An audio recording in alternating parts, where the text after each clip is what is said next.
Saya Dr. Fierina Widiatuti Sumarno, saya anggota Jemaat Bahtera Kasih, dan saya bertugas di Puskesmas Sumbawa Opu, Kabupaten Goa.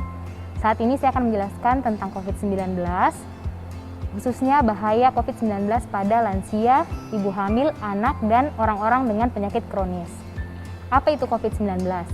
Jadi COVID-19 itu adalah penyakit menular yang disebabkan oleh virus yang kita kenal sebagai virus SARS-CoV-2. Gejala COVID-19. Gejala umum yang terjadi pada COVID-19 yang biasa kita temukan pada pasien, yang pertama adalah demam, batuk kering, sesak, adanya rasa lelah, dan gejala-gejala lain yang mungkin timbul tapi tidak pada semua orang. Yang pertama adalah rasa nyeri dan sakit, ada hidung tersumbat, ada sakit kepala, ada gangguan mata atau mata merah, sakit tenggorokan, diare, kehilangan indera perasa dan penciuman, serta ruam pada kulit. Gejala-gejala tersebut itu bisa bersifat ringan dan bisa pula memberat. 1 dari 5 orang yang terinfeksi COVID-19 menderita sakit parah dan kesulitan bernafas. Orang-orang lanjut usia dan orang-orang yang memiliki penyakit kronis seperti hipertensi, diabetes, penyakit jantung, penyakit paru, dan kanker itu memiliki kemungkinan lebih serius gejalanya pada COVID-19. Tapi tidak tertutup kemungkinan siapapun dapat terinfeksi COVID-19 dan mengalami sakit yang lebih serius. Jadi yang pertama saya akan jelaskan adalah bahaya COVID-19 pada lansia. Jadi COVID-19 pada lansia itu menurut data tercatat tingkat kematian atau yang kita sebut case fatality rate-nya itu meningkat pada pertambahan usia. Jadi pada usia 50-69 tahun, case fatality rate-nya atau tingkat kematiannya itu adalah 0,3 sampai 1%. Sedangkan 70-79 tahun 2,95% dan 80-89 tahun mencapai 4,47%. Di sini dilihat bahwa pertambahan umur meningkatkan tingkat kematian dari COVID-19 tersebut. Dan mengapa lansia rentan untuk terkena COVID-19? Karena dengan pertambahan usia, tubuh itu akan mengalami proses penurunan. Baik itu proses penurunan pada fungsi organ, gerak, maupun sistem imunitas atau kekebalan tubuh. Sehingga tubuh itu tidak bekerja sesuai ketika kita masih muda. Sehingga apabila ada penyakit, orang lansia akan lebih gampang atau lebih rentan untuk terkena COVID-19 yang lebih parah. Sistem imun yang lemah tersebut ditambah adanya penyakit kronis dapat meningkatkan resiko COVID-19 pada lansia. Baik itu resiko terjadinya virus corona maupun resiko virus ini menimbulkan gangguan yang parah bahkan kematian. Yang kedua, bahaya COVID-19 pada pasien komorbid atau pasien dengan penyakit penyerta. Jadi menurut penelitian, dalam riset bahwa usia dan penyakit kronis, khususnya penyakit kardiovaskular atau jantung, diabetes, obesitas, merupakan faktor yang dapat membuat tingkat infeksi pasien COVID-19 menjadi lebih berat. Hal ini karena penyakit kronis bisa menyebabkan sistem kekebalan tubuh penderita melemah dan lebih sulit melawan infeksi. Akibatnya, tubuh penderita penyakit kronis akan lebih mudah terserang penyakit, termasuk COVID-19 yang disebabkan oleh infeksi virus corona. Selain itu, penderita penyakit kronis yang juga kebanyakan sudah mengalami kerusakan organ. Jadi ketika terserang virus corona tersebut, kerusakan organ tersebut bisa menjadi lebih parah. Jadi gejala virus corona menjadi lebih berat. Beberapa penyakit kronis yang bisa saya kasih contoh, yang pertama, gangguan pernafasan kronis seperti PPOK atau penyakit paru obstruksi kronis yang biasa pada orang-orang perokok. Yang kedua, asma. Itu sangat beresiko tinggi mengalami gejala yang parah ketika terinfeksi virus corona. Penderita tersebut bisa mengalami gangguan pernafasan berat seperti serangan asma, pneumonia atau gagal nafas. Yang kedua, penyakit kardiovaskular, jadi seperti penyakit jantung koroner, gagal jantung, stroke, hipertensi, obesitas, itu memiliki kondisi jantung yang kurang baik dan sistem kekebalan tubuh yang lebih lemah. Yang ketiga, diabetes. Diabetes yang tidak terkontrol lama-kelamaan dapat menyebabkan lemahnya daya tahan tubuh dan kerusakan pada berbagai organ. Yang ketiga itu penyakit ginjal. Jadi menurut beberapa laporan, disebutkan bahwa sebagian penderita COVID juga mengalami gagal ginjal akut, padahal mereka tidak memiliki riwayat penyakit ginjal sebelumnya. Dan yang terakhir, kanker. Kanker itu termasuk kelompok yang berisiko tinggi untuk terinfeksi virus corona dengan gejala berat. karena sistem kekebalan tubuh pada penderita kanker tidak kuat dalam melawan infeksi. Lemahnya sistem kekebalan tubuh penderita kanker ini bisa disebabkan oleh berbagai hal, misalnya gangguan pada sel darah putih atau efek samping dari kemoterapi. Yang ketiga, bahaya COVID-19 pada anak. Jadi Indonesia itu menurut data WHO merupakan angka tertinggi kematian anak di Asia Tenggara, sebesar 2,5%. Jadi data ini menunjukkan bahwa angka kesakitan dan kematian anak akibat COVID di Indonesia itu tinggi dan membuktikan bahwa tidak benar kelompok usia anak tidak rentan terhadap COVID-19 atau hanya akan menderita sakit ringan saja, itu tidak benar. Tanda dan gejala COVID-19 pada anak sebenarnya sulit dibedakan dari penyakit saluran pernafasan akibat penyebab lainnya karena sangat bervariasi, dari yang tanpa gejala sampai sesak nafas berat. Jadi gejala COVID-19 yang umum itu demam, kelemahan, nyeri kepala, dan nyeri otot. Gejala pada saluran pernafasan meliputi batuk, pilek, nyeri tenggorokan, hidung tersumbat, dan sesak nafas. Penyakit saluran pernafasan menjadi berbahaya apabila menyerang paru-paru, yaitu menjadi radang paru-paru atau pneumonia. Jadi pada pneumonia berat anak mengalami distres pernafasan yang berat. Kadar oksigennya menurun, anak bisa sampai tidak mampu minum atau menyusu, penurunan kesadaran, dan kejang. Jadi distres pernafasan yang berat ini yang merupakan menjadi penyebab utama kematian pada pasien anak COVID-19. Bahaya COVID-19 pada ibu hamil. Jadi sebenarnya sampai sekarang para ahli masih mempelajari pengaruh COVID-19 atau infeksi virus corona pada ibu hamil. Namun, perubahan sistem imun yang terjadi pada kehamilan dapat membuat ibu hamil lebih rentan terkena virus corona dan lebih beresiko mengalami gejala penyakit yang berat dan fatal. Selain itu, demam tinggi yang terjadi akibat COVID-19 di trimester pertama kehamilan dapat meningkatkan resiko terjadinya cacat lahir pada anak. Virus yang menyebabkan COVID-19 ini berasal dari golongan virus yang sama dengan virus yang kita kenal sebagai SARS dan MERS. Dan berdasarkan kejadian yang lalu, ibu hamil dengan SARS dan MERS juga beresiko lebih tinggi mengalami keguguran atau melahirkan bayi prematur. Jadi, jemaat yang merasa orang tua atau lansia, orang dengan penyakit kronis atau penyakit penyerta yang telah saya sebutkan tadi, ibu hamil, dan anak, sebaiknya waspada terhadap COVID-19 dan menerapkan protokol kesehatan secara baik. Jangan lupa cuci tangan menggunakan sabun, pakai masker, jaga jarak, dan hindari kerumunan. Demikian penjelasan saya mengenai COVID-19. Terima kasih.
Jemaat disilakan berdiri untuk menghadap Tuhan dan menyembahnya, serta memuliakan namanya karena kasih setianya besar atas kita. Kita menyanyi dari kitab Bakti 6 ayat 1 dan 3, bernyanyilah orang percaya.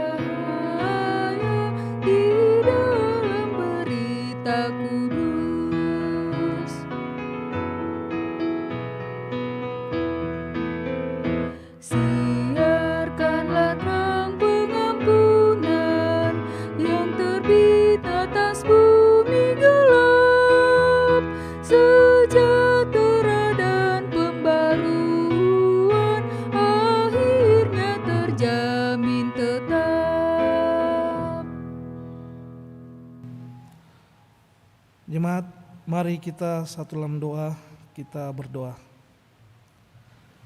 Allah Bapa Surgawi, kami bersyukur untuk penyertaan dan pemeliharaan-Mu kepada kami sebagai umat manusia. Termasuk di dalamnya kami sebagai sebuah keluarga yang percaya, sungguh bersyukur atas bumi yang Allah berikan. Tempat kami menjalani hari-hari kehidupan kami. Saat ini kami datang beribadah kepadamu. Kami mohonkan dengan rendah hati, berkatilah dan sertailah ibadah ini dari awal sampai akhirnya. Kiranya jadi dalam nama Putra-Mu Tuhan Yesus Kristus, Sang Kepala Gereja. Amin. Dipersilakan duduk.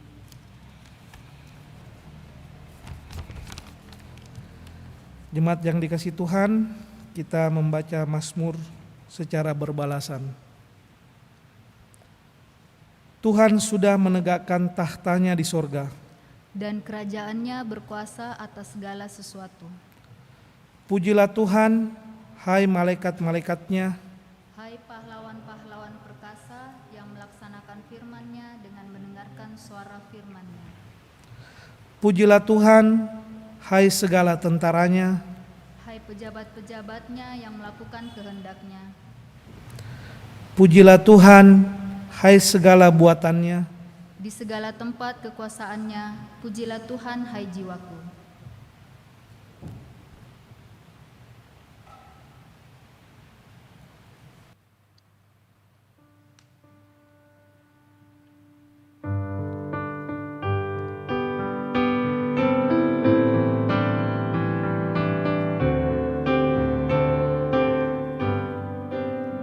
Hai langit, pasanglah telingamu, dengar ucapanku, wahai bumi. Semoga firman tumbuh di hatimu, laksana pohon akan berputih.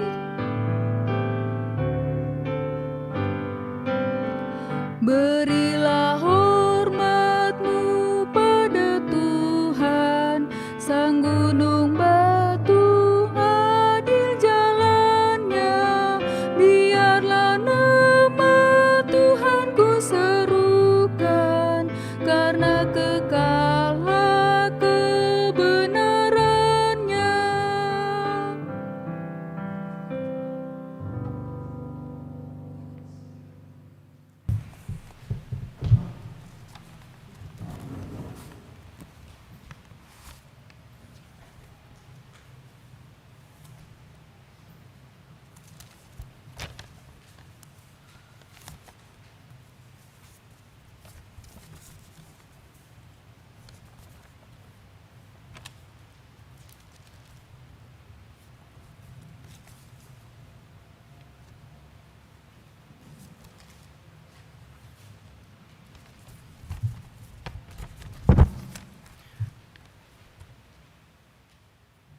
Bapak, Ibu, saudara-saudara kekasih di dalam Yesus Kristus, tiba saatnya kita akan membaca dan merenungkan firman Tuhan Tetapi sebelumnya mari kita mohon pertolongan Roh Kudus dan bimbingan Roh Kudus dalam perenungan kita. Mari berdoa.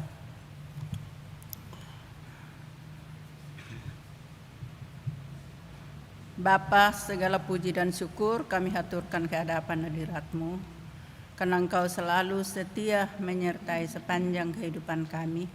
Khususnya di dalam sehari lamanya Tuhan telah bersama-sama dengan kami, sehingga malam hari ini kami boleh hadir bersama-sama untuk mendengarkan dan merenungkan firman Tuhan.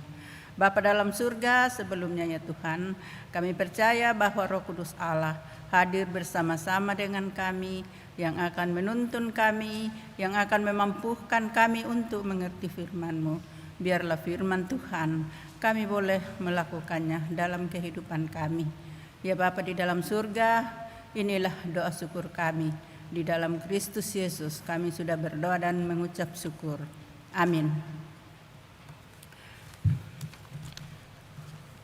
Mari berdiri menyambut firman Tuhan yang terambil dari 2 Korintus pasal 5 ayat 11 sampai dengan ayat yang ke-15.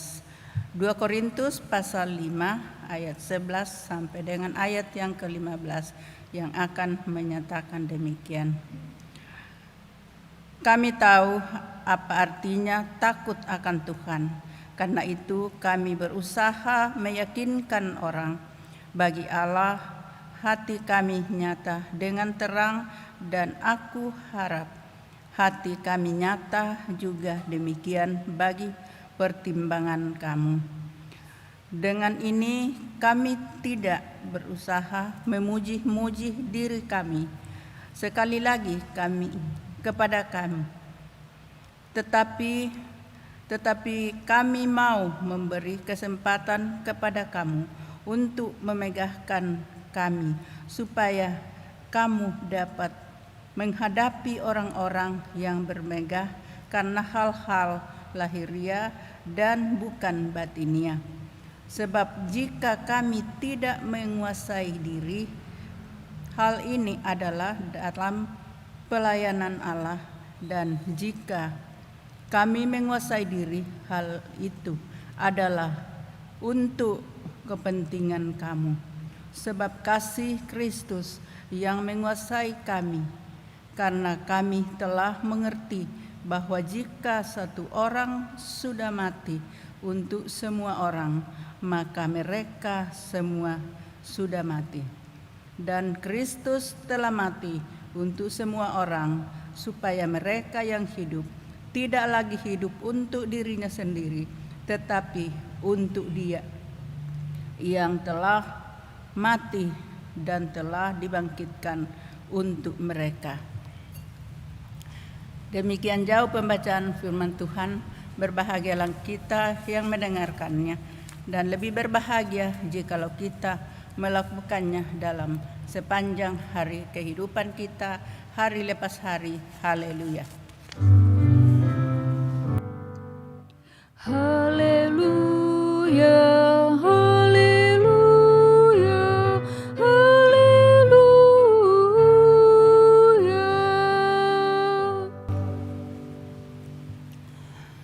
Bapak, Ibu, saudara-saudara kekasih di dalam Yesus Kristus, Shalom.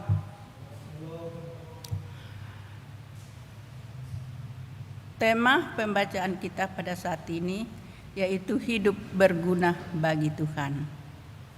Bapak, Ibu, saudara-saudara, pada umumnya kita mengerti bahwa siapa Rasul Paulus, yang pada awalnya dia adalah penganiaya orang Kristen dan sangat membenci orang Kristen pada saat itu. Dan Rasul Paulus adalah rasul yang pertamanya dinamai Saulus. Dan Saulus ini atau Paulus ini dibesarkan di Yerusalem. Dan dia adalah orang Yahudi yang paling ketat di dalam sepanjang hari kehidupannya. Bapak, Ibu, saudara-saudara kekasih di dalam Yesus Kristus, singkat ceritanya bahwa setelah berjumpa dengan Yesus dengan rencana akan menganiaya orang percaya yang ada di Damsyik pada saat itu. Tetapi setelah perjumpaan dengan Yesus, maka Rasul Paulus ini berubah atau dia mengalami perubahan sebanyak-banyaknya, atau dikatakan dengan penuh keyakinan, dikatakan 100% dia berubah pada saat ini, yakni dari rencananya. Jadi di sini dikatakan bahwa Rasul Paulus ini adalah seorang yang penganiaya orang Kristen pada saat itu. Tetapi setelah ditangkap oleh Yesus ketika ia mau ke Damsyik, saat itu ada cahaya dari langit yang mengatakan, "Saulus, Saulus, mengapakah engkau menganiaya aku?" Dan di sini Saulus mendengarkan, "Siapakah engkau, Tuhan?" Nah, di sini kalau kita mendengarkan jawaban Saulus pada saat itu, "Siapakah engkau, Tuhan?" berarti Saulus sudah mengenal siapa yang menegur dia pada saat ia akan pergi ke Damsyik pada saat itu. Nah, pada saat itu Bapak, Ibu, saudara-saudara, bahwa apa yang dialami oleh Saulus tidak serta-merta dia akan percaya kepada Tuhan Yesus. Tetapi masih ada proses-proses yang lain. Dia matanya tidak melihat. Dan sesudah itu ketika selanjutnya bahwa Rasul Paulus pada saat itu ia menjadi pengikut Kristen yang setia, yang teguh dan begitu kuat. Ia melayani orang-orang Kristen yang pada saat itu dia dibenci. Nah, pada saat itu Bapak, Ibu, saudara-saudara, apa yang dialami oleh Rasul Paulus berarti di sini jadi kebalikan, bahwa dia pada saat itu ia akan pergi membunuh orang-orang yang dibencinya di Damsyik pada saat itu. Tetapi pada saat itu dikatakan bahwa ia sangat dibenci oleh sebangsanya sendiri. Ia mau dibunuh oleh orang-orang Yahudi karena Rasul Paulus atau Saulus sendiri berbelok menjadi orang yang percaya kepada Yesus Kristus. Karena itu Bapak, Ibu, saudara-saudara, sesudah Rasul Paulus percaya kepada Yesus Kristus sebagai Tuhan dan Juru Selamatnya, ia dibenci oleh orang-orang Yahudi pada saat itu dan dia akan dibunuh. Dan di sini dikatakan pada saat Rasul Paulus telah menerima Yesus Kristus, ada ungkapan Rasul Paulus pada saat itu, dia mengatakan, "Duri dalam dagingku," yang dikatakan dalam 2 Korintus pasal 12 ayat 7. Penyakit yang dideritanya adalah suatu penyakit yang sangat berat yang diterima oleh Rasul Paulus. Dikatakan duri dalam dagingku karena pada saat ada sekecil duri apapun di kaki kita atau di badan kita, bagaimana kita berjalan, tentunya duri yang kecil ini sangat mengganggu. Nah, yang Rasul Paulus katakan bukan duri sebenarnya, tetapi duri yang dikatakan di sini adalah sebangsanya sendiri yang memusuhi mereka atau memusuhi Rasul Paulus pada saat itu, dan pelayanannya itu sangat terganggu. Karena itu Rasul Paulus di sini walaupun diancam, ia tidak pernah menyerah karena ia percaya Yesus Kristus yang diimaninya tidak pernah meninggalkan dia. Dan mau dikatakan memang Yesus Kristus tidak pernah meninggalkan dia. Karena Tuhan yang memanggil dia, jadi Tuhan akan memperlengkapi Rasul Paulus dengan kuasa Roh Kudus. Ia memberikan kekuatan, kesehatan. Dan juga dikatakan bahwa Rasul Paulus adalah seorang rasul yang pintar, yang teguh. Sekalipun dikatakan bahwa perawakan Rasul Paulus tidak seperti kita, dia tinggi besar atau dia ganteng atau dia tinggi, tetapi dikatakan Rasul Paulus itu adalah seorang rasul yang pendek, yang kecil. Tetapi orang tidak melihat penyakit yang dideritanya di sini, atau Tuhan tidak melihat penyakit yang diderita oleh Rasul Paulus.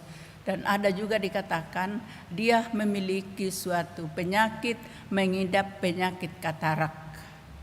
Dan itulah yang dialami oleh Rasul Paulus ketika Tuhan Yesus memanggil dia, bukan dengan tubuh yang sehat, bukan dengan tubuh yang gagah dan ganteng, tetapi kekurangan Rasul Paulus pada saat itu sangat banyak.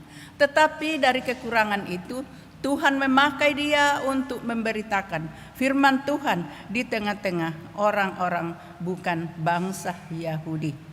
Oleh karena itu, Bapak, Ibu, saudara-saudara kekasih, di sini sudah dikatakan bahwa dia diancam oleh orang-orang Yahudi pada saat itu yang sudah meninggalkan agamanya itu, agama Yahudi, agama yang percaya kepada hukum Taurat. Dan di sini bahwa ahli-ahli Taurat sangat membenci dia karena ia telah berbalik, yaitu percaya kepada Yesus Kristus yang sangat dibenci oleh orang-orang Yahudi pada saat itu. Tetapi kita melihat bahwa bagaimana Rasul Paulus melayani pada saat itu. Ia tetap teguh dan dia percaya dengan iman yang dia miliki bahwa Tuhan Yesus tidak pernah meninggalkan dia. Dan karena penderitaan yang dimiliki oleh Rasul Paulus, tetapi ia tetap teguh melaksanakan tugas pelayanannya. Dan dikatakan bahwa orang lain mengatakan kepada dia bahwa ia sudah gila karena penderitaannya, tetapi ia tidak pernah mundur. Sekalipun dianiaya, semakin giat ia menjalani, bahkan masuk ke dalam penjara, tetapi ia tidak pernah meninggalkan Tuhan Yesus yang telah menyelamatkan dia, yang telah membuat Rasul Paulus dia seorang yang dahulunya tidak mengenal Yesus, tetapi ketika mengenal Yesus Kristus, ia merasakan bahwa keselamatan sudah dimiliki oleh Rasul Paulus pada saat itu.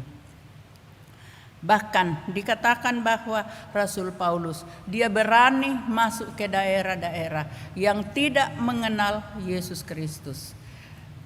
Dia juga bisa meluruskan pelajaran-pelajaran yang dialami oleh orang-orang Yahudi pada saat itu. Dan ia juga dikatakan bahwa ia mengajarkan pengajaran sesat kepada orang-orang Yahudi seperti dikatakan dalam 2 Korintus pasal 5 ayat 11 sampai 12. Jadi pelayanan untuk pendamaian. Rasul Paulus memikirkan bagaimana caranya untuk menolong jemaat-jemaat Kristus yang ada di Korintus untuk menghadapi pengajaran-pengajaran sesat yang ada pada saat itu.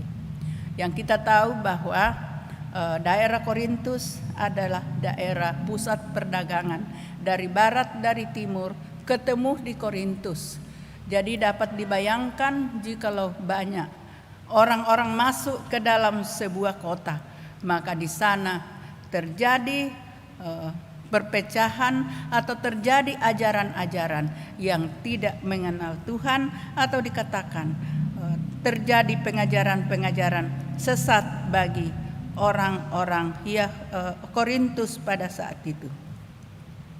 Karena itu Rasul Paulus memikirkan bahwa bagaimana supaya mereka yang ada di Korintus itu terbina dengan baik, dan bagaimana supaya mereka saling mengasihi satu dengan yang lain, bagaimana mereka supaya melengkapi satu dengan yang lainnya, agar umat Tuhan di Korintus tetap teguh di dalam Tuhan. Nah, di sini Bapak, Ibu, saudara-saudara, jadi sekalipun Rasul Paulus itu dibenci, ia tidak pernah takut. Ia tetap melakukan pekerjaan yang sudah dipercayakan oleh Kristus kepadanya, yang sudah dipercayakan oleh Allah kepadanya, bahwa ia adalah seorang rasul yang membawa kabar keselamatan, sukacita bagi orang-orang yang ditemuinya. Kalau kita melihat bahwa betapa banyak jemaat-jemaat yang telah dibangun oleh Rasul Paulus. Kalau kita mendengarkan atau mengingat dalam PA atau PT, kalau tidak salah ada 14 jemaat yang dibangun oleh Rasul Paulus pada saat itu. Mulai dari kitab Roma 1 dan 2 Korintus, Galatia dan Efesus, kemudian Filipi, 1 dan 2 Tesalonika, 1 dan 2 Timotius, kemudian Titus dan Filemon, dan kitab Ibrani. Itu yang dibangun oleh Rasul Paulus, di mana dia mengajarkan tentang Yesus Kristus pada saat itu, supaya mereka tetap berada dalam iman percaya kepadanya, dan mereka memperoleh keselamatan di dalam kehidupan mereka. Karena itu, Bapak Ibu Saudara-saudara, melalui ajaran yang disampaikan dan dialami Rasul Paulus yang telah diselamatkan oleh Yesus Kristus, Yesus Kristus telah mati di kayu salib untuk menebus dosa-dosa. Bapak, Ibu, saudara-saudara dan saya teristimewa juga kepada Yesus Kristus, kepada Rasul Paulus. Nah, itu yang diimani oleh Rasul Paulus. Tidak pernah goyah imannya kepada Yesus Kristus yang sudah menyelamatkan dia, sekalipun banyak mengalami penderitaan. Sering-sering masuk ke dalam jemaat, dia diseret dari jemaat oleh karena pemberitaan Yesus Kristus. Karena itu sering-sering diseret, dianiaya oleh orang-orang atau jemaat yang tidak percaya kepada Yesus Kristus. Apa yang dialami oleh Rasul Paulus pada saat itu, yang dikatakan, sering juga dikatakan bahwa dia mengatakan bahwa duri dalam dagingku, penyakit-penyakit yang dideritanya, sambil dia mengangkat pelayanan firman Tuhan, memberitakan tentang Yesus Kristus kepada orang-orang yang ada pada saat itu. Dia tidak melihat, oh saya ini memiliki penyakit seperti ini, saya tidak bisa melayani dengan baik. Atau ada orang juga mengatakan bahwa Rasul Paulus itu sudah agak seperti kita, pendek, dan dia mengalami penyakit. Ada yang mengatakan di dalam surat-suratnya bahwa Rasul Paulus itu pincang, oleh karena selalu dianiaya, selalu diseret dari jemaat-jemaat yang tidak percaya kepada Yesus Kristus. Oleh karena itu, firman Tuhan pada malam hari ini mau mengajarkan kepada kita semua dan kepada orang-orang yang ada di Korintus, bahwa mereka juga mengenal dan memiliki Yesus Kristus serta percaya kepadanya dan menuruti perintah-perintahnya. Jadi maksud Rasul Paulus bukan untuk melakukan pekerjaan, melayani supaya dia dipuji, tidak demikian. Tetapi Rasul Paulus juga menantikan bahwa dia akan dipuji dari jemaat-jemaat, oleh karena bukan dirinya sendiri, tetapi dia menanti dipuji oleh karena ia tetap setia memberitakan firman Tuhan di mana-mana. Ia dapat juga melakukan orang-orang bertobat, mengakui segala dan dosanya oleh karena penginjilan Rasul Paulus pada saat itu. Jadi, Bapak Ibu saudara-saudara kekasih, yang mau dikatakan bahwa Rasul Paulus tetap memuliakan nama Tuhan sekalipun dalam keadaan apapun. Nah, itu saja yang dilakukan oleh Rasul Paulus. Dia tidak mencari, dia dipuji-puji. Dia tidak mencari supaya mendapat kesenangan, supaya mendapat kekayaan. Tetapi Rasul Paulus tidak demikian. Semata-mata ia memberitakan firman Tuhan dan demi hormat kemuliaan nama Tuhan, dan melalui pemberitaannya orang dapat memiliki juga iman kepada Yesus Kristus. Nah, Bapak Ibu saudara-saudara, kita harus juga siap melaksanakan tugas-tugas kita hanya untuk memuliakan nama Tuhan, bukan untuk dipuji, bukan untuk mencari kesenangan diri kita supaya kita dipuji oleh orang lain. Kita memberitakan firman Tuhan semata-mata karena ucapan syukur kita kepada Tuhan atas keselamatan yang Tuhan telah berikan kepada kita semua. Karena itu di sini yang ditegaskan bahwa kita melakukan semua demi kemuliaan nama Tuhan dan demi hormat dan kemuliaan nama Tuhan, dan juga kita mengaku bahwa kita sebagai orang percaya yang sudah menerima keselamatan oleh karena pengorbanan Yesus di atas kayu salib. Dan itu yang kita ingat, itu yang kita beritakan di tengah-tengah dunia ini. Karena keselamatan tidak hanya diklaim oleh orang-orang Kristen, orang-orang Israel pada saat itu, tetapi keselamatan itu bagi semua orang. Dan bagi orang yang mau menerima Yesus di dalam kehidupannya dan dia memiliki keselamatan.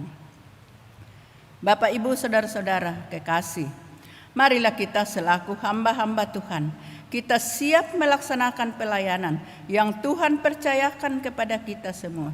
Bukan supaya kita dipuji, seperti karena bisa menyanyi, bisa main gitar dan lain-lainnya supaya dipuji orang. Tidak demikian apa yang kita lakukan setiap hari, tetapi kita melakukannya untuk hormat dan kemuliaan nama Tuhan. Kita diberikan talenta oleh Tuhan supaya kita dapat melakukan talenta itu, supaya juga kita mau mengucap syukur bahwa Tuhan selalu memberikan kebutuhan-kebutuhan kita, dan juga untuk memperlengkapi jemaat-jemaat yang ada. Dalam ibadah itu jikalau ada pemandu lagu, pemain gitar, petugas multimedia, melengkapi jemaat-jemaat yang sedang beribadah, sehingga jalannya ibadah dapat berjalan dengan baik. Dan nama Tuhan tetap kita permuliakan dalam kehidupan kita. Nah, Bapak, Ibu, saudara-saudara di dalam Yesus Kristus, yang sudah dikatakan bahwa kita siap melakukannya dan mengajarkan kepada orang lain untuk mempersembahkan hidupnya kepada Tuhan melalui pelayanan yang sudah dipercayakan kepada kita semua. Selaku hamba-hamba Tuhan, hamba Tuhan adalah orang yang sudah diselamatkan, selalu siap untuk melakukan apa yang Tuhan telah percayakan kepada kita.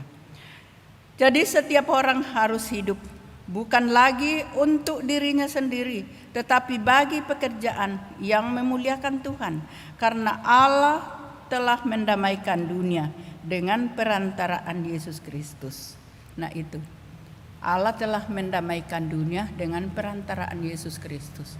Siapa yang ada di dalam dunia ini? Kita adalah orang percaya yang sudah didamaikan dengan Allah itu sendiri. Kalau kita mengatakan kata damai, apa itu kata damai?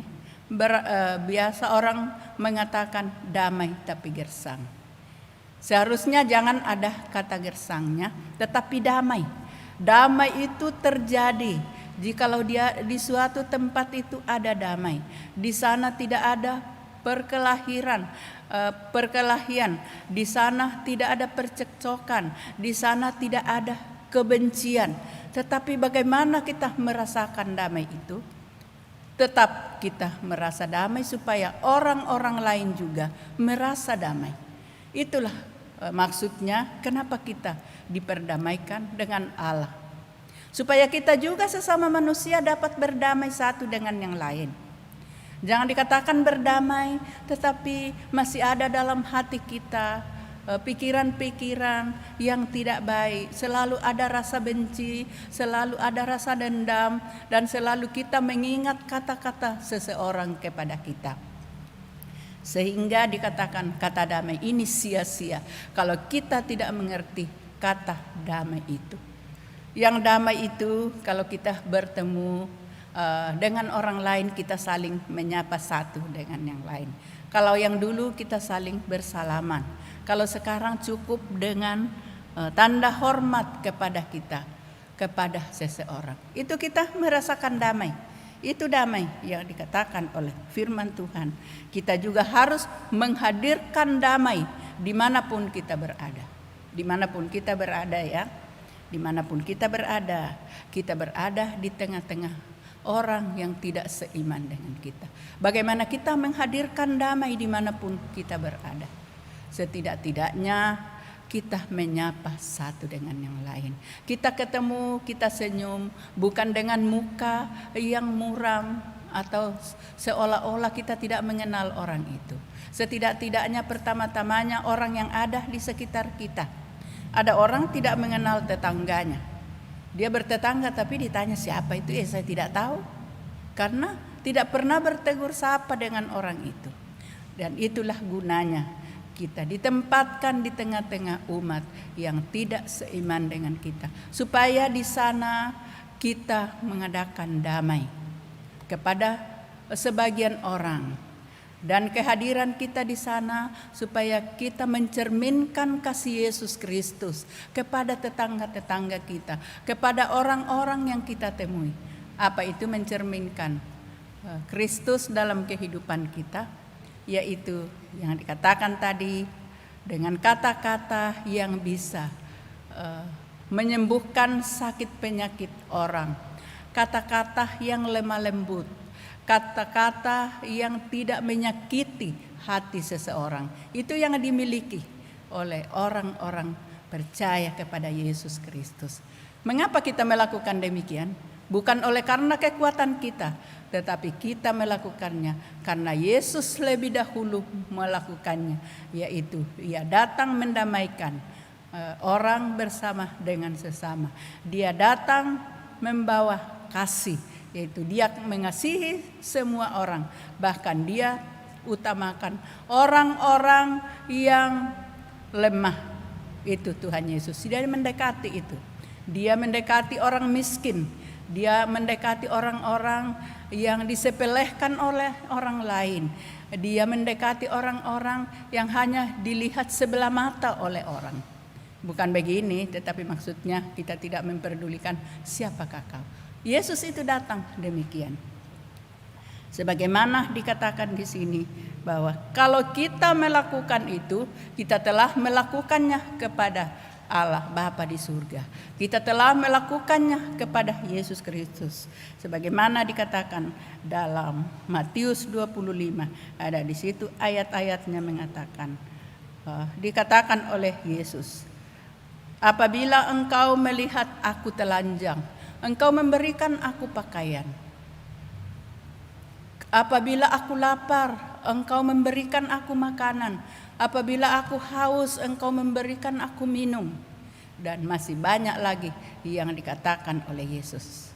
Jadi orang yang mendengarkannya, seorang raja mengatakan, kapankah aku melihat engkau Tuhan?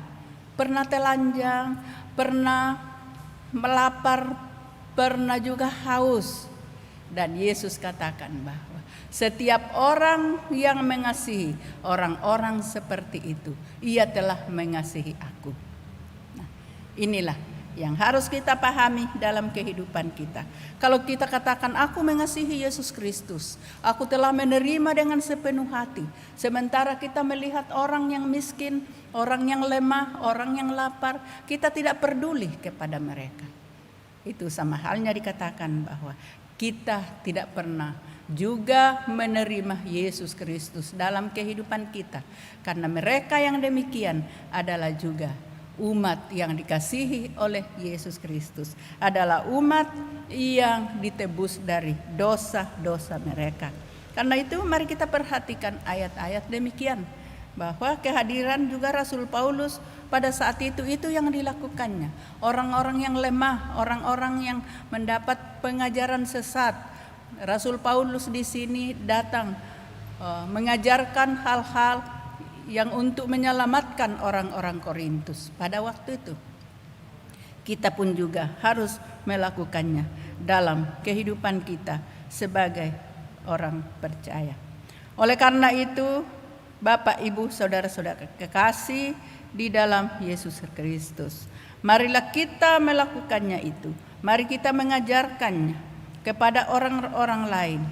sebagai persembahan hidup kita atau hidup mereka kepada Tuhan melalui pelayanan yang sudah dipercayakan kepadanya. Jadi setiap orang harus hidup bukan lagi untuk dirinya sendiri, tetapi bagi pekerjaan yang memuliakan Tuhan, karena Allah telah mendamaikan dunia dengan perantaraan Yesus Kristus, yaitu dari 2 Korintus pasal 5 ayat 19. Jadi di sini Bapak Ibu Saudara-saudara, yang tadi dikatakan mendamaikan, yaitu Allah telah mendamaikan dirinya dengan perantaraan Yesus Kristus. Kita pun juga harus berdamai sama dengan saudara-saudara kita. Dan marilah kita melihat di sini, jikalau kita melakukan itu, maka kita dikatakan adalah orang-orang yang memperdulikan sesama kita yang ada di sekitar kita. Kita tidak egois, tetapi kita memperdulikan orang-orang lain yang ada di sekitar kita.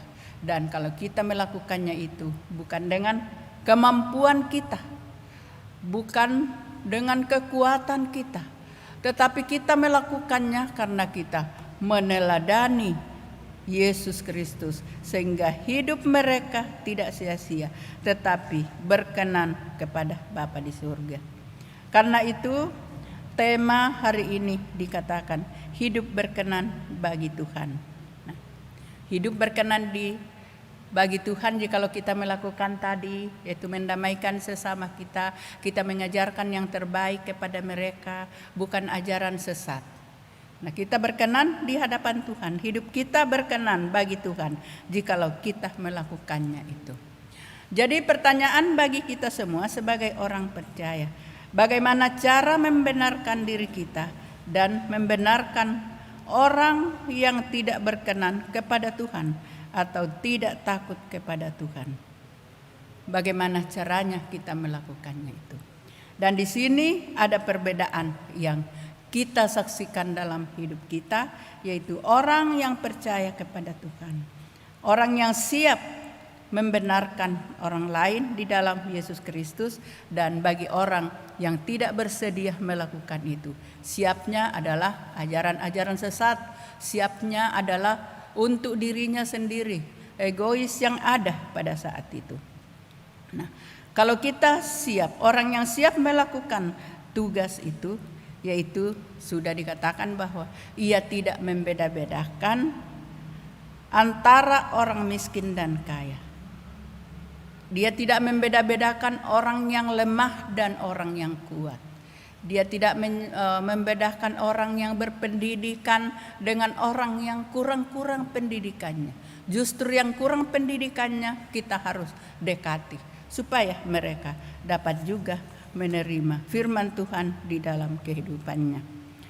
Hamba Tuhan adalah hamba yang siap melayani dalam kondisi apapun, yang artinya tidak memilih-milih pelayanan dan tidak mencari keuntungan diri sendiri, tidak mencari kepentingan pribadi sendiri, tetapi semata-mata untuk melayani Tuhan dengan segenap hati.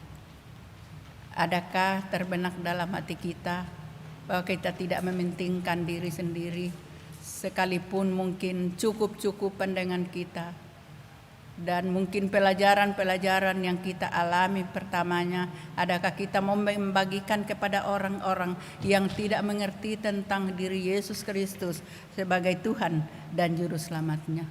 Tentunya orang-orang Kristen dengan semata-mata dengan segenap hati untuk melayani Tuhan sebagaimana yang sudah kita dengarkan, yaitu kepada orang-orang yang lemah, orang-orang yang miskin, sebagaimana yang dialami oleh orang-orang yang ada di Korintus, bahwa Rasul Paulus siap mengajarkan kepada mereka tentang ajaran-ajaran sesat yang menyelusup masuk di Korintus.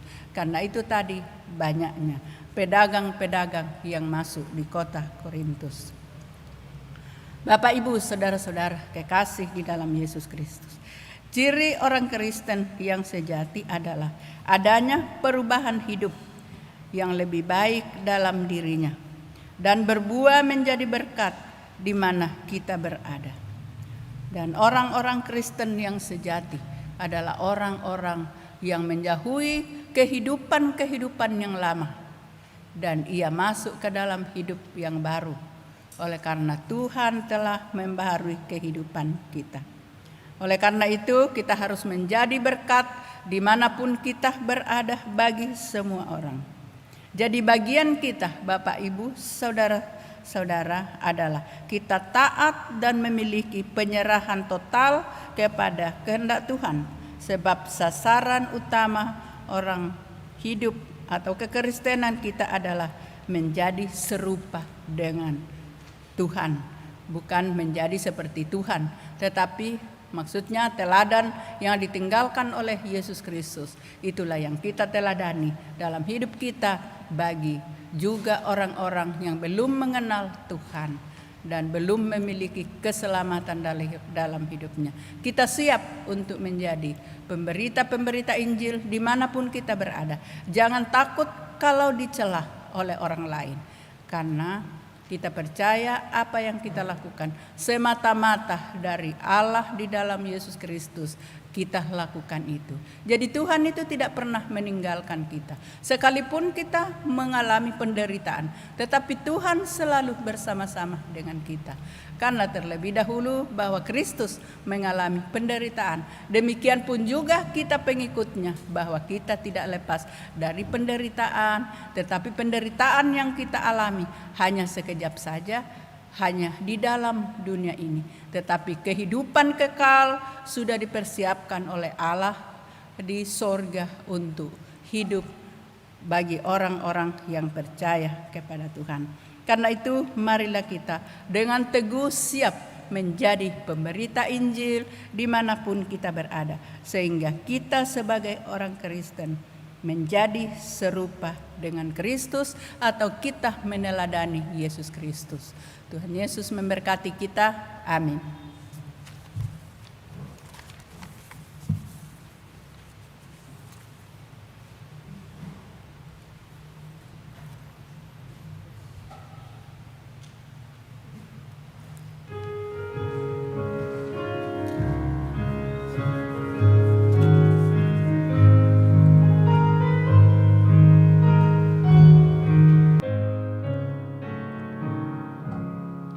Hidupku disentuh oleh kasih Tuhan, dengan cara ajaib ku disentuhnya. Giranglah hatiku walau aku cemas, ku disentuh oleh kasih-Nya. Kasih besar Tuhanku menyentuh hidupku, lebih besar dari kasih yang dunia beri. Seluruh hidupku ku memuji Tuhan, ku disentuh oleh kasih-Nya.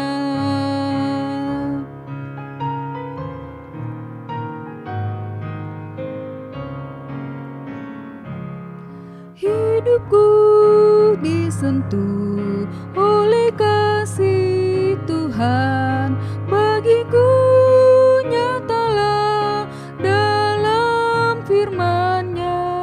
Selamanya ku tetap berpegang padanya, ku disentuh oleh kasih-Nya. Kasih besar Tuhanku menyentuh hidupku, kasih yang dunia beri. Seluruh hidupku ku memuji Tuhan, ku disentuh oleh kasih-Nya.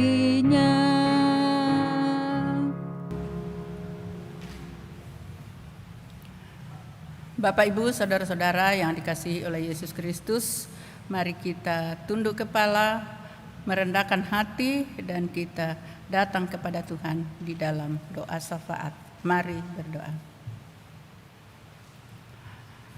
Allah Bapa kami yang bertahta di dalam kerajaan surga, Allah yang baik, Allah yang selalu bersama-sama dengan kami, baik kami di dalam suka maupun di dalam duka. Kasih Tuhan nyata lagi bagi kami pada malam hari ini, yaitu Tuhan telah menyertai kami sehingga kami dapat mendengarkan firman Tuhan, merenungkan firman-Mu, dan juga kami memuji-muji Tuhan melalui nyanyian yang kami lantunkan di hadapan hadirat-Mu. Terlebih-lebih ya Tuhan, kami bersyukur oleh karena kami mendengarkan firman-Mu. Oleh sebab itu, karena Tuhan Yesus hadir bersama-sama dengan kami dan Roh Kudus Allah bersama-sama dengan kami, sehingga kami dimampukan untuk mendengarkan firman-Mu, sehingga dalam hidup kami boleh melakukannya karena Allah setiap saat menyertai kami, baik kami di dalam suka maupun di dalam duka, baik kami berada di dalam penderitaan. Kami tidak pernah goyah, kami tidak pernah mundur oleh karena kami percaya Roh Kudus Allah selalu bersama-sama dengan kami, sebagaimana yang Tuhan lakukan bagi hamba-Mu Rasul Paulus, sekalipun dia sakit dan tidak memiliki perawakan yang tinggi dan besar, tetapi Tuhan memakai dia. Tuhan tidak melihat perawakan dan pendidikan bagi Rasul Paulus pada saat itu. Walaupun Rasul Paulus dikatakan ia telah menerima teologia dari Gamaliel pada saat itu, tetapi Rasul Paulus tidak pernah bangga dengan apa yang dia miliki. Yang dia banggakan oleh karena Tuhan telah menyertai, Tuhan telah menyelamatkan hidupnya. Itu yang pertama-tama diucapkan syukur oleh Rasul Paulus. Demikian pun juga kami, bahwa harta benda kekayaan adalah hal yang menyusul, tetapi yang pertama adalah keselamatan yang kami sudah miliki. Terima kasih Bapa di dalam surga. Demikian pun juga jemaat yang ada di Korintus. Kami bersyukur oleh karena Tuhan telah mengutus Rasul Paulus ke sana, yang mau membenarkan ajaran-ajaran sesat yang dilakukan oleh orang-orang yang tidak percaya kepadamu, orang-orang yang ingin hanya dipuji, yang ingin hanya memiliki kekayaan di dunia. Tetapi orang percaya kepada Tuhan tidak melakukan seperti itu, tetapi semata-mata ia melakukan pelayanan di tengah-tengah jemaat. Karena itulah yang pertama, yang terpenting kami lakukan, yaitu siap melayani orang-orang dimanapun kami berada. Siap melayani orang miskin, orang kaya, orang yang lemah, orang yang tertindis, anak-anak, dan juga para lansia. Kami disiapkan untuk melayani semuanya itu, karena Yesus Kristus lebih mendekati orang-orang yang sakit, orang-orang yang lemah. Dan itulah yang menjadi teladan bagi kami, sehingga kami siap melakukannya di dalam kehidupan ini.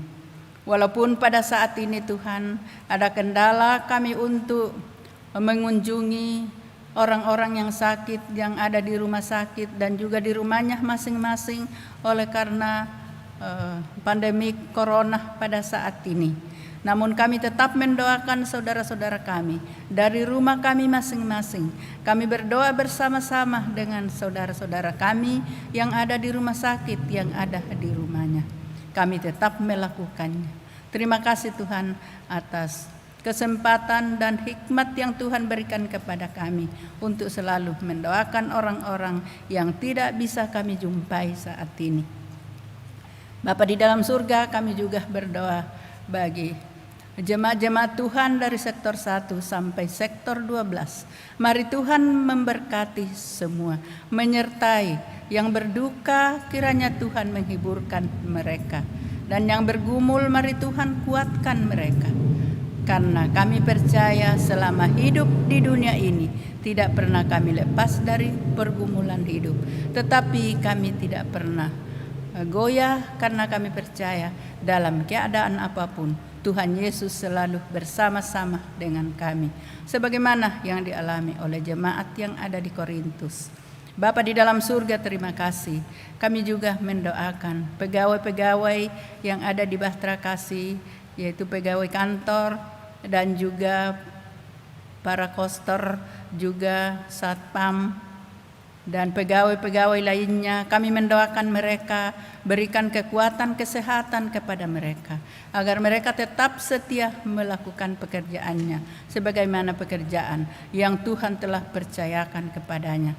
Bapa di dalam surga, kami juga berdoa bagi saudara-saudara kami yang hadir pada saat ini, baik itu sebagai pemandu lagu, kantoria, dan juga multimedia pada saat ini, dan juga petugas Satgas pandemi Corona. Mari Tuhan memberkati mereka, berikan kekuatan kepada mereka, sehingga mereka dapat melakukan pekerjaan-pekerjaan, talenta-talenta yang begitu indah yang Tuhan telah anugerahkan kepada mereka semuanya. Bapa di dalam surga, terima kasih Tuhan. Kami juga berdoa ya Tuhan, bagi pemerintah bangsa dan negara kami, mulai dari pusat sampai ke pelosok desa. Bapak Jokowi atau Presiden yang ada bersama dengan para menteri yang ada, Bapak Bupati Kecamatan, dan juga para RT pada RW, ke dalam tangan Tuhan kami serahkan. Dan kami juga menyerahkan petugas keamanan yang ada di negara kami, bangsa Indonesia, yaitu Bapak TNI juga dari kepolisian. Mari Tuhan menyertai mereka sehingga mereka selalu maju ke depan untuk mengamankan bangsa kami yang kami cintai, yaitu bangsa Indonesia yang Tuhan telah anugerahkan kepada kami semua. Berkati juga keluarga-keluarga mereka, sehingga keluarganya dapat juga merasakan damai sukacita dalam hidupnya, dan nama Tuhan juga senantiasa dipermuliakan. Bapa di dalam surga, kami juga bersyukur dan berdoa bagi petugas pada malam hari ini dari sektor pelayanan 2 yang sudah siap melayani kami, ikut melayani dalam ibadah ini. Berikan juga kekuatan kesehatan sehingga para hamba-hambamu presbiter selalu siap kapanpun ia akan melaksanakan tugasnya. Bapa di dalam surga, terima kasih. Kami juga berdoa bagi saudara-saudara kami yang selalu setia mengangkat pelayanan. Saudara-saudara kami, yaitu pendeta-pendeta dari Seasas, dan juga Bapak Pendeta Roberto Wagei sebagai KMJ. Mari Tuhan memberkatinya, berikan kekuatan bersama dengan keluarganya, istri dan anak-anak, sehingga ia dapat mengangkat tugas pelayanan dengan penuh sukacita, karena Allah yang menyertainya. Bapa di dalam surga, terima kasih ya Tuhan. Berkati juga saudara-saudara kami yang ada di sekitar kami Tuhan. Berkati mereka sebagaimana Allah tetap menyertai kami dalam kehidupan kami. Dan mereka juga pun tetap memuji, memuliakan nama Tuhan. Bapa di dalam surga, terima kasih ya Tuhan. Kami juga berdoa bagi saudara-saudara kami yang mengalami sukacita karena ulang tahun pernikahan atau perkawinan, mengalami sukacita karena kelahiran, mengalami sukacita karena sukses dalam pekerjaan, mengalami sukacita karena keberhasilan mereka naik pangkat, dan juga keberhasilan anak-anak mereka. Kami bersyukur ya Tuhan. Namun ya Bapa, masih banyak saudara-saudara kami, anak-anak kami yang walaupun sudah selesai kuliahnya, tetapi belum mendapatkan satu pekerjaan. Karena itu kami mohon dan memohon, kiranya Tuhan melakukan atau memberikan pekerjaan seturut dengan pekerjaan atau cita-cita mereka atau pendidikan yang telah dialaminya. Mari Tuhan bukakan lapangan pekerjaan kepadanya kapanpun waktunya.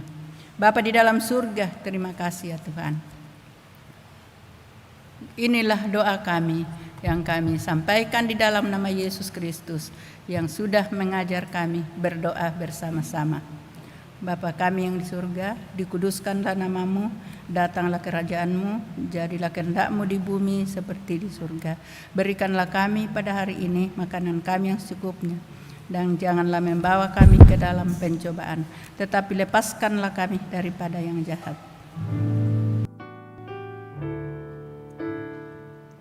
Karena Engkaulah yang mempunyai kerajaan dan kuasa dan kemuliaan sampai selama-lamanya. Amin.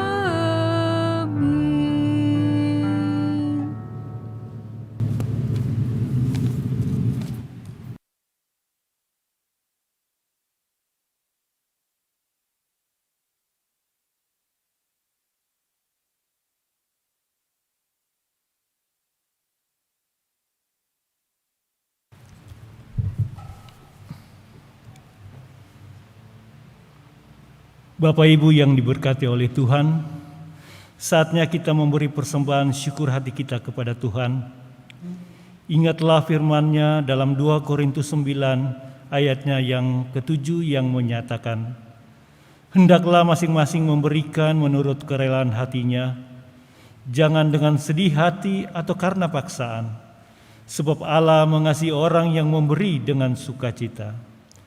Tuhan memberkati saudara dan persembahan saudara. Kita nyanyikan dari Gita Bakti 86 bait pertama, kedua, dan yang keempat, Aku Bersyukur.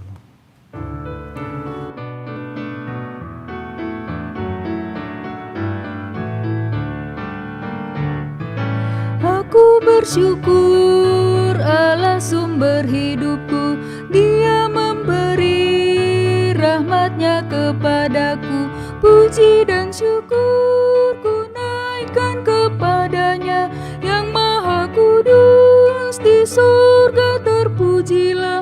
Dia sumber hidupku, baginya syukur dan pujian selamanya.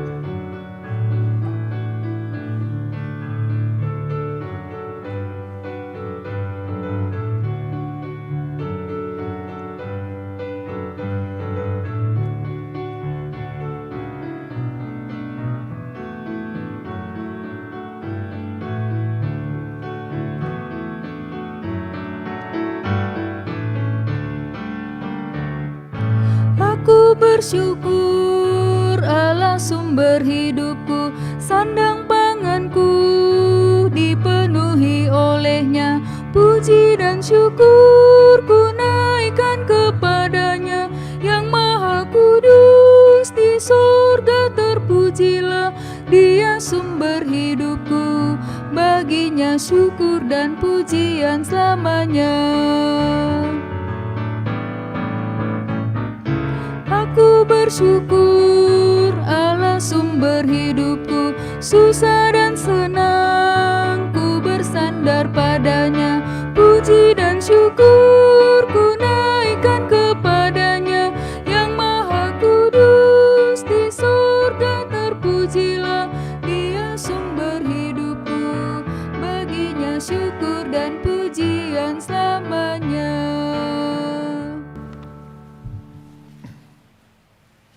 Jemaat, mari kita berdiri dan berdoa bagi persembahan kita. Kami bersyukur kepadamu Tuhan atas kesempatan yang Engkau berikan bagi kami untuk membawa persembahan ini kepadamu. Siapakah kami sehingga kami mampu memberi? Sebab Engkaulah sang empunya semua harta kekayaan yang ada di dunia ini.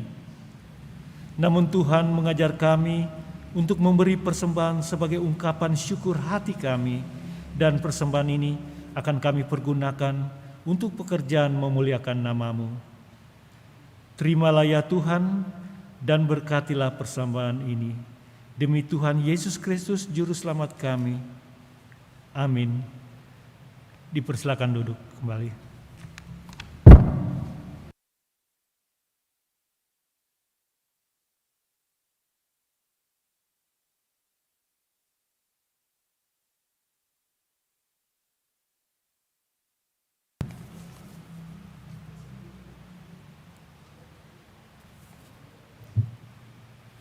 Bapak, Ibu, Saudara-saudara, marilah kita berdiri. Pulanglah dengan damai sejahtera Tuhan. Lakukanlah firman Tuhan yang sudah saudara-saudara dengar.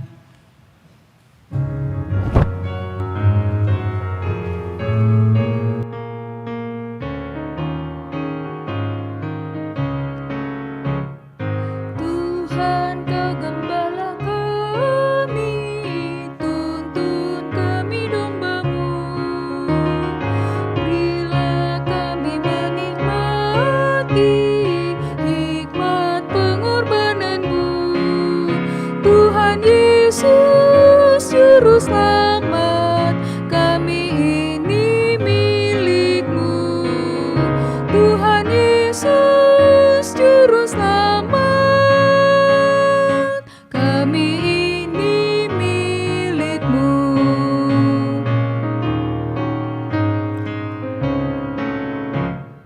Kau pengawal yang setia, kawan hidup terdekat. Jauhkan kami dari dosa, panggil pulang yang sesat. Tuhan Yesus Juru Selamat, kami mohon beri berkat. Tuhan Yesus Juru Selamat, kami mohon beri berkat. Saudara-saudara kekasih di dalam Yesus Kristus, pulanglah dengan damai sejahtera Tuhan dan terimalah berkat-Nya. Kasih karunia Tuhan Yesus Kristus dan kasih Allah dan persekutuan dengan Roh Kudus kiranya menyertai dan memberkati saudara sekalian, sekarang ini sampai selama-lamanya.